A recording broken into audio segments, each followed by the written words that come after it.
अस्सलाम वालेकुम। Welcome to conflict card.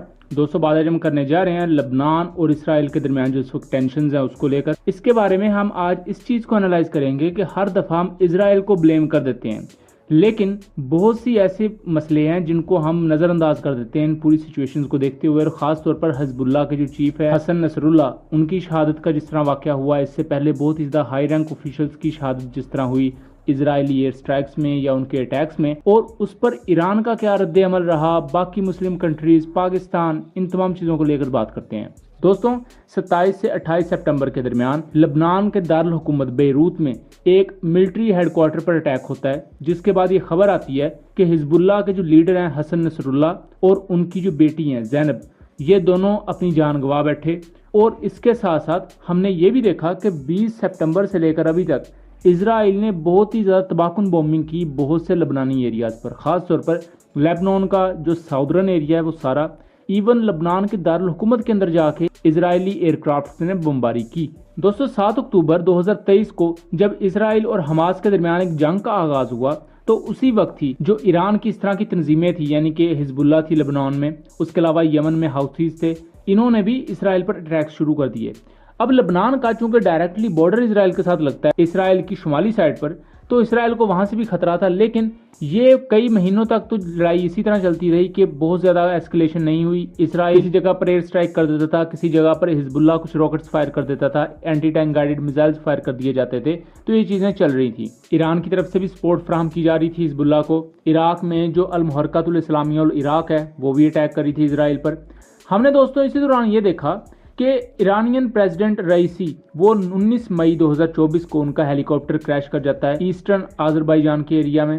उसके बाद 31 जुलाई 2024 को इस्माइल हानिया, जो कि हमास के पॉलिटिकल ब्यूरो के चीफ थे, वो ईरान के दारुल हुकूमत तेहरान में शहीद कर दिए जाते हैं।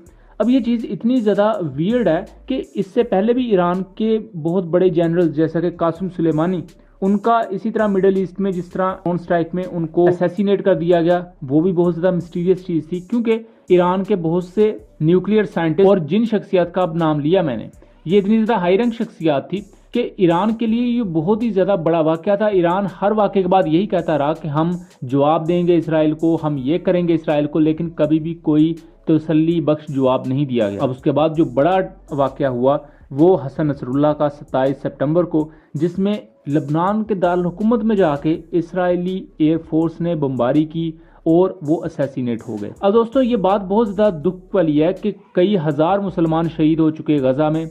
लबनान में जो बमबारी की है कुछ दिनों से इसराइल ने, उसमें कई मुसलमान शहीद हुए, 600 से ज़्यादा लोग अपनी जान गंवा बैठे हैं, हजारों में लोग जख्मी हुए हैं। हम हर बात पे इसराइल को ये कह देते हैं कि वो जालिम है, बेशक वो जालिम है, कोई शक वाली बात नहीं, लेकिन हमें कुछ सवालात अपनी साइड पर भी रखने चाहिए कि ऐसा क्या है कि हर दफा एक बड़े हाई रैंक ऑफिशियल की असैसिनेशन होती है जिसका ईरान के साथ बहुत करीबी ताल्लुक होता है, या वो शख्स खुद ईरान में मौजूद होता है। उसके बाद ईरान कभी सुर्ख झंडा लहरा देता है, कभी ईरान ये कह देता है कि हम अटैक करेंगे, लेकिन कोई अटैक नहीं आता। मुस्लिम कंट्रीज की जो हालात हैं वो ज्यादा बात करने की जरूरत नहीं है, मुस्लिम कंट्रीज के कुछ भी पल्ले नहीं है, जो इन रियलिटी बात है। लेकिन दोस्तों, हसन नसरुल्लाह की असैसिनेशन के बाद शाम में उनकी असैसिनेशन को सेलिब्रेट किया गया। शाम में वो कौन लोग हैं जो हिजबुल्लाह के लीडर की असैसिनेशन पर खुशी का इजहार कर रहे हैं? तो ये बुनियादी तौर पर वो लोग हैं जो कि सीरियन सिविल वॉर में लड़ रहे हैं, और सीरिया का जो इस वक्त प्रेसिडेंट है बिशारुल असद, वो उसके खिलाफ है। क्योंकि बिशारुल असद को हिजबुल्लाह ने फुल सपोर्ट किया जब सीरियन सिविल वॉर शुरू हुई 2006 के बाद। उसके बाद 2010 से लेकर आज तक ये चलती ही आ रही है। पहले बहुत ज्यादा एक्टिव थी, अब पैसिव थोड़ी सी होगी, लेकिन ये सिविल वॉर आज तक चल रही है। इसमें हिजबुल्लाह ने बशारुल असद का साथ दिया, और बशारुल असद की गवर्नमेंट ने जिस किस्म के मैसकर्स किए हुए हैं उसकी हिस्ट्री अगर आप उठा लें तो वो बहुत शर्मनाक है। दोस्तों, कहने का मकसद ये है कि मिडिल ईस्ट एक वोलाटाइल रीजन हमेशा से ही रहा, जहां ईरान ने अपनी प्रॉक्सीज बनाई, अपनी तंजीमें बनाई, उसके मुकाबले में दूसरे मुल्कों की अपनी तंजीमें थी। इसमें एक मसलक की बुनियाद पर भी तंजीमें बनी, नस्ली बुनियाद पर तंजीमें बनी। अब मसलक की बुनियाद पर तंजीमें इस तरह कि जैसे दाइश है, उन्होंने सुन्नी खिलाफत का नाम लेकर दहशतगर्दी शुरू की, तो उसके मुकाबले में ईरान ने लॉन्च की शिया तंजीमें, जिन्होंने कहा कि हम शिया खिलाफत लेकर आएंगे। अब इनकी आपसी लड़ाइयों में जो नुकसान हुआ वो आम मुसलमानों का हुआ, और जो लोग अपनी जान गंवा बैठे वो भी आम लोग थे। जब इस तरह की सिविल वॉर सीरिया, इराक, बाकी कंट्रीज में देखी गई تو ان کو دیکھتے ہوئے امریکہ، رشیا جیسے کنٹریز نے بھی اپنا انفلوئنس ان ایریاز میں لے کر آئے، کیونکہ انہیں پتا تھا کہ یہاں آئل رچ یہ کنٹریز ہیں، جس کا کنٹرول ان کنٹریز پر ہوگا اس کے وارے نیارے۔ اسی وجہ سے یہ وسائل کی جنگ کبھی مسلک کی شکل اختیار کرتی رہی، کبھی نسلوں کی شکل اختیار کرتی رہی، اور اس سے الٹیمیٹ نقصان کس کا ہوا؟ الٹیمیٹلی مسلمانوں کا۔ میں آپ کو سمپل سے ایک مثال دیتا ہوں۔ آج ایون آپ لبنان کو بھی دیکھیں تو ساؤدرن لبنان پر حزب اللہ کا قبضہ ہے یا حزب اللہ کی حکومت ہے۔ جو شمالی لبنان ہے وہاں نجیب میکاتی کی گورنمنٹ ہے، جو باقاعدہ ایک ڈیموکریٹک آپ گورنمنٹ کہہ سکتے ہیں، چاہے لولی لنگڑی صحیح لیکن ڈیموکریٹک ایک حد تک گورنمنٹ۔ کہنے کو لبنان ایک ملک ہے لیکن وہ بھی دو حصوں میں بٹا ہوا ہے۔ تو بات کہنے کا مقصد یہ ہے کہ ان سول وار یا ان تمام چیزوں سے پہلے جو مڈل ایسٹرن کنٹریز تھے جہاں تب تھوڑا بہت سکون تھا، تو تب پھر بھی اسرائیل ڈرتا تھا، بیکاز اسے پتا تھا کہ یہ مسلمان ملک باقاعدہ ایک ریاستیں موجود ہیں۔ لیکن جب ہر ملک نے اپنی اپنی تنظیمیں بنا لی، ایران نے بھی اپنی تنظیمیں بنا کے یہاں لانچ کر دی، تو یہاں ہوگی خانہ جنگی، اور اس کے بعد یہ ریاستیں اور زیادہ کمزور ہوں گی۔ اور آج جب یہ ریاستیں اتنی زیادہ کمزور ہو چکی ہیں تو آپ دیکھ لیں کہ اسرائیل کا جب دل چاہتا ہے وہ جس مرضی ملک پر بمباری کرے، اسے کوئی روکنے والا نہیں ہے۔ اگر انہوں نے لبنان پر جس طرح بمباری کی پچھلے کچھ دنوں سے، تو لبنان میں 600 سے زیادہ لوگ اپنی جان گوا بیٹھے ہیں۔ کیا لبنان کی ایئر فورس نے کاؤنٹر کیا؟ کیا لبنان کے کسی ایئر ڈیفنس سسٹم نے اسرائیلی طیاروں کو روکنے کی کوشش کی؟ بالکل نہیں، کیونکہ ہے ہی کچھ نہیں، تو روکیں گے کس طرح پر؟ یہاں پھر فیس سیونگ کیا آتی ہے کہ آپ مذہبی نعرے مار کے لوگوں کو جذباتی کرتے ہیں اور لوگوں کو ایک نئی امید دے دی جاتی ہے۔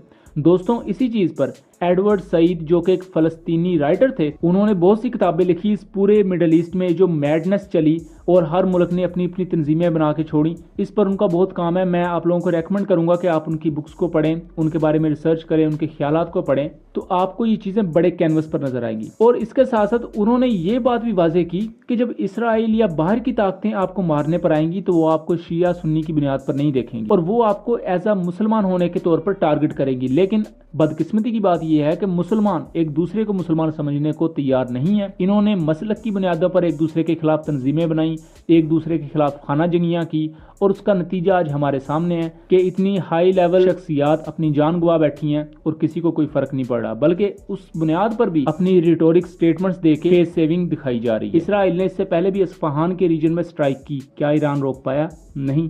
اس کی وجہ یہ ہے کہ ایران نے خود اپنے آپ کو ولنریبل کر دیا اس طرح کی تنظیمیں کریٹ کر کے، اور جن علاقوں میں وہ تنظیمیں، جن ملکوں میں وہ تنظیمیں بنائیں، وہاں آج خانہ جنگی اور تباہی ہوئی ہے۔ مسلمان طاقتور ہونے کے بجائے مزید کمزور ہو گئے۔ تو یہاں اس کا بیسک سولوشن وہی تھا کہ اگر مسلم کٹھے ہوتے، ایک ملک کچھ بھی نہیں کر سکتا۔ یہ بات پتھر پر لکیر ہے۔ اسی طرح دوستوں اگر پاکستان کو دیکھا جائے تو پاکستان کے اپنے اس وقت بہت سے ڈومیسٹک مسائل ہیں۔ اگر ہم ٹی ٹی پی کا دیکھیں تو افغانستان سے جس طرح ٹیررزم آتی ہے پاکستان میں، اس کے علاوہ بلوچستان میں BLA ہے جس کو فورن پاور ایڈ کرتی ہیں اور اسے پاکستان توڑنے پر ابھارا جاتا ہے۔ اسی وجہ سے ہمیں یہ چیز سمجھنے کی ضرورت ہے کہ ایک ریاست کا قیام سب سے زیادہ اہم چیز ہوتی ہے۔ آپ کے دشمن کو آپ کا ڈر ہوتا ہے، لیکن جب وہ ریاست ٹوٹ جاتی ہے، ریاست کے اندر گروہ بندی ہو جاتی ہے، چاہے وہ کسی بھی بنیاد پر ہو، تب جب ریاست کی ریٹ ہی قائم نہیں رہے گی، ریاست کا تشخص ہی ختم ہو جائے گا، تو آپ کا دشمن آپ پر چڑھ دوڑے گا۔ جیسا کہ علامہ اقبال رحمۃ اللہ علیہ کہتے ہیں کہ ہے جرم ضعیفی کی سزا مرگ مفاجات۔ جب آپ کمزور ہو گئے